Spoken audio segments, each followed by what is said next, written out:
दैनिक पाठ योजना। दिनांक, विषय सामाजिक अध्ययन, कालांश आपके अनुसार कक्षा 7 प्रकरण रहेगा न्यायपालिका की भूमिका। समय अवधि 35 मिनट 30 मिनट, जो भी आपके पीरियड के अनुसार। शिक्षण उद्देश्य, अपेक्षित व्यवहारगत परिवर्तन। शिक्षण उद्देश्य में हमारे आ जाते हैं ज्ञानात्मक उद्देश्य, अवबोधात्मक, अभिरुचियात्मक, अभिवृत्ति, कौशलात्मक। ज्ञानात्मक उद्देश्य की हम बात करते हैं। ज्ञानात्मक उद्देश्य में विद्यार्थी में होने वाले परिवर्तन। विद्यार्थी न्यायपालिका की भूमिका से संबंधित तथ्यों का प्रत्यास्मरण कर सकेंगे। विद्यार्थी न्यायपालिका की भूमिका से संबंधित तथ्यों का प्रत्याभिज्ञान कर सकेंगे। प्रत्यास्मरण कर सकेंगे, प्रत्याभिज्ञान कर सकेंगे। सेकंड आता है हमारा अवबोधात्मक उद्देश्य। अवबोधात्मक उद्देश्य में विद्यार्थी न्यायपालिका की भूमिका से संबंधित तथ्यों को स्पष्ट कर सकेंगे। क्या कर सकेंगे? स्पष्ट कर सकेंगे। विद्यार्थी न्यायपालिका की भूमिका से संबंधित तथ्यों की व्याख्या कर सकेंगे। अवबोधात्मक में स्पष्ट करना, व्याख्या करना, यह आता है। ज्ञान उपयोग। ज्ञान उपयोग में विद्यार्थी न्यायपालिका की भूमिका से संबंधित तथ्यों का निष्कर्ष निकालेंगे। विद्यार्थी न्यायपालिका की भूमिका से संबंधित तथ्यों का सामान्यीकरण कर सकेंगे। अगला आता है हमारा कौशलात्मक उद्देश्य। कौशलात्मक उद्देश्य में विद्यार्थी न्यायपालिका की भूमिका से संबंधित तथ्यों को चार्ट पर अंकित कर सकेंगे। क्या कर सकेंगे? चार्ट पर अंकित कर सकेंगे। विद्यार्थी न्यायपालिका की भूमिका से संबंधित तथ्यों का सारणीयन कर सकेंगे। अभिरुचि उद्देश्य, विद्यार्थी न्यायपालिका की भूमिका से संबंधित तथ्यों पर विचार विमर्श करने में रुचि ले सकेंगे। अभिरुचि में हम सेकंड लिख सकते हैं, विद्यार्थी न्यायपालिका की भूमिका से उचित आचरण कर सकेंगे या मूल्यों एवं भावनाओं को समझने में रुचि ले सकेंगे। अगला आता है हमारा अभिवृत्ति उद्देश्य। विद्यार्थी न्यायपालिका की भूमिका से संबंधित तथ्यों के प्रति समीक्षात्मक दृष्टिकोण अपना सकेंगे। क्या अपना सकेंगे? समीक्षात्मक दृष्टिकोण अपना सकेंगे। या हमारा अगला एक और लिख सकते हैं हम इसमें, विद्यार्थियों में न्यायपालिका की भूमिका से संबंधित सकारात्मक दृष्टिकोण विकसित कर सकेंगे। शिक्षण सहायक सामग्री। शिक्षण सहायक सामग्री में हमारे आ जाता है लपेट फलक, श्यामपट्ट, चौक, डस्टर, संकेतक एवं अन्य ज्ञान उपयोगी शिक्षण सहायक सामग्री। पूर्व ज्ञान, हमें जो भी हम पढ़ाएंगे बच्चों को, तो पूर्व ज्ञान बच्चे उसके प्रति सामान्य जानकारी रखते हैं। तो विद्यार्थी न्यायपालिका की भूमिका के बारे में सामान्य जानकारी रखते हैं। प्रस्तावना प्रश्न, मेन हमारा होता है प्रस्तावना।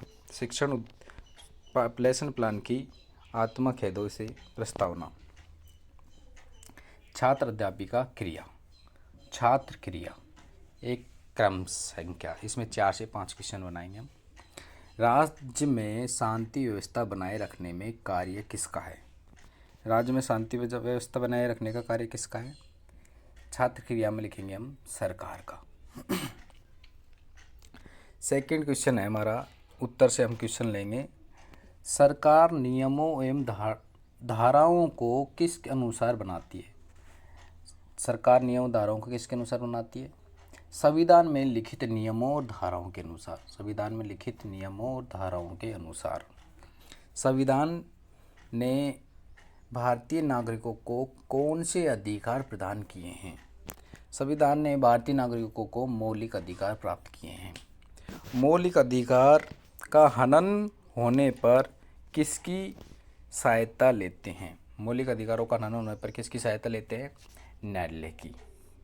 न्यायालय की भूमिका के बारे में आप क्या जानते हैं? हमारा 5वां क्वेश्चन होगा समस्यात्मक निरुत्तर। फिर हम उद्देश्य कथन। उद्देश्य कथन लिखेंगे, छात्रों आज हम, या फिर प्रिय विद्यार्थियों आज हम न्यायालय की भूमिका के बारे में विस्तार पूर्वक अध्ययन करेंगे। अब हमारा आ जाता है प्रस्तुतिकरण। प्रस्तुतिकरण में हमें एक तरफ लिखना है शिक्षण बिंदु, सेकंड छात्र अध्यापिका क्रिया या विद्यार्थी क्रिया, फोर्थ कॉलम में लिखेंगे श्यामपट्ट। शिक्षण बिंदु आंसर देंगे समाज, समूह कुछ भी आंसर देंगे। समाज में भाईचारे कैसे खत्म हो जाता है? विवादों से, लड़ाई झगड़े से। विवादों का निपटारा न्यायालय किस प्रकार करता है? बच्चे आंसर देंगे, ये निरुत्तर रहेगा हमारा। हम प्रस्तावना लेसन प्लान बना रहे हैं तो हम लिखेंगे निरुत्तर। छात्र अध्यापिका कथन में न्यायिक व्यवस्था के बारे में हम समझाएंगे। नागरिकों व सरकार, दो राज्य सरकारें और केंद्र व राज्य सरकार के बीच पैदा होने वाले विवादों को हल करने की क्रियाविधि मुहैया कराती है, जैसे दो राज्यों के बीच का विवाद, दो नागरिकों के बीच का विवाद आदि। छात्र क्रिया में लिखेंगे हम, छात्र ध्यानपूर्वक सुनेंगे तथा मुख्य बिंदुओं को अपनी अभ्यास पुस्तिका में लिखेंगे। श्यामपट्ट सार में हम लिखेंगे नागरिकों व सरकार, दो राज्य सरकारें और केंद्र व राज्य सरकार के बीच पैदा होने वाली विवादों को हल करने की क्रियाविधि मुहैया कराती है न्यायिक व्यवस्था,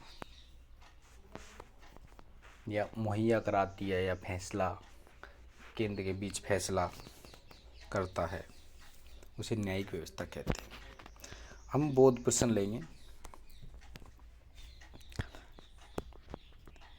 नागरिकों व सरकारों के बीच विवादों को हल कौन कराती है? न्यायिक व्यवस्था। केंद्र व राज्य सरकार के विवाद कौन सुलझाता है? न्यायपालिका। शिक्षण बिंदु छात्र अध्यापिका क्रिया, छात्र अध्यापक क्रिया, विद्यार्थी क्रिया, श्यामपट्ट। आपको ये चेंजिंग आपको करना है, ये आपको ध्यान रखना है। विकासात्मक प्रश्न। भारत में कानूनों का उल्लेख किसमें किया गया है? बच्चों का आंसर आएगा संविधान में। संविधान की व्याख्या का अधिकार किसके पास है? न्यायपालिका के पास। न्यायपालिका की न्यायिक समीक्षा के संबंध में भूमिका बताइए। निरुत्तर। हम लेसन प्लान बना रहे हैं, हम लिखेंगे निरुत्तर। छात्र अध्यापक कथन में लिखेंगे हम, संविधान की व्याख्या का अधिकार मुख्य रूप से न्यायपालिका के पास ही होता है। इस नाते यदि न्यायपालिका को ऐसा लगता है कि संसद द्वारा पारित किया गया कोई कानून संविधान के आधारभूत ढांचे का उल्लंघन करता है तो उसे सरकार की न्यायपालिका रद्द कर सकती है। इसे ही न्यायिक समीक्षा कहा जाता है। बोध प्रश्न। श्यामपट्ट सार में देखो पहले हम, यदि संसद द्वारा, यही हम लिखेंगे, यदि संसद द्वारा पारित कानून संविधान का उल्लंघन करता है तो न्यायिक पालिका उसे रद्द कर सकती है और उसे ही हम न्यायपालिका कहते हैं। बोध प्रश्न में संविधान की व्याख्या करने का अधिकार किसके पास है? न्यायपालिका के पास। संसद द्वारा न्याय पारित कानून संविधान का उल्लंघन करता है तो उसे कौन रद्द करता है? न्यायपालिका। नेक्स्ट हमारा शिक्षण बिंदु रहेगा मौलिक अधिकारों की रक्षा। हेडिंग आप लिख ही लेना। शिक्षण बिंदु छात्र अध्यापिका क्रिया, छात्र क्रिया, श्यामपट्ट। मौलिक अधिकार ये आपको ध्यान रखना है। छात्र अध्यापक और छात्र क्रिया की जगह विद्यार्थी क्रिया, छात्र अध्यापिका या छात्र अध्यापक क्रिया, जो भी महिला पुरुष के अनुसार। मौलिक अधिकारों की रक्षा। विकासात्मक प्रश्न। भारत में किस कानूनी दस्तावेज के तहत शासन चलाया जाता है? संविधान के तहत। संविधान में नागरिकों के विकास हेतु कौन से अधिकार दिए गए हैं? मौलिक अधिकार। न्यायपालिका मौलिक अधिकारों की रक्षा किस प्रकार करती है? हम लिखेंगे निरुत्तर। छात्र अध्यापक कथन। छात्र अध्यापक कथन में हम लिखेंगे देश के किसी भी नागरिक को ऐसा लगता है कि उसके मौलिक अधिकारों का उल्लंघन हुआ है तो वह सर्वोच्च न्यायालय या उच्च न्यायालय में जा सकता है।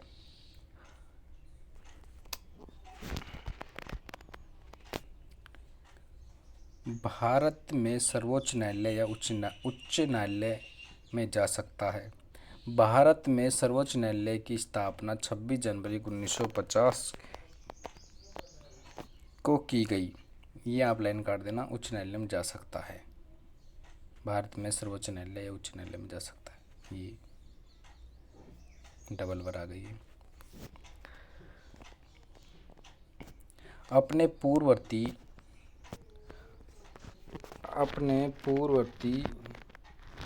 फेडरल कोर्ट ऑफ इंडिया 1937-49 की भांति यह न्यायालय की पहले संसद भवन के भीतर चैम्बर ऑफ प्रिंसेस में हुआ करता था। ये हम लिखेंगे, छात्र ध्यानपूर्वक सुनेंगे तथा मुख्य बिंदुओं को अभ्यास पुस्तिका में लिखेंगे। इसमें से हम शाम पट सारा इसमें दिख नहीं रहा तो हम लिख देंगे, हमें यही लिखना है। हमें इसमें मोस्ट क्या लग रहा है, देश के किसी भी नागरिक को ऐसा लगता है कि उसके मौलिक अधिकारों का उल्लंघन हुआ है तो वह सर्वोच्च न्यायालय या उच्च न्यायालय में जा सकता है। मूल्यांकन प्रश्न में केंद्र व राज्य सरकार के विवादों को सुलझाता है सरकार, न्यायपालिका, विधानमंडल, संसद। किसी कानून को रद्द करने का अधिकार किसके पास होता है? खालिस्तान। मौलिक अधिकारों का उल्लंघन होने पर वह न्यायालय में जा सकता है, सत्य असत्य। एक समीक्षा से क्या तात्पर्य है?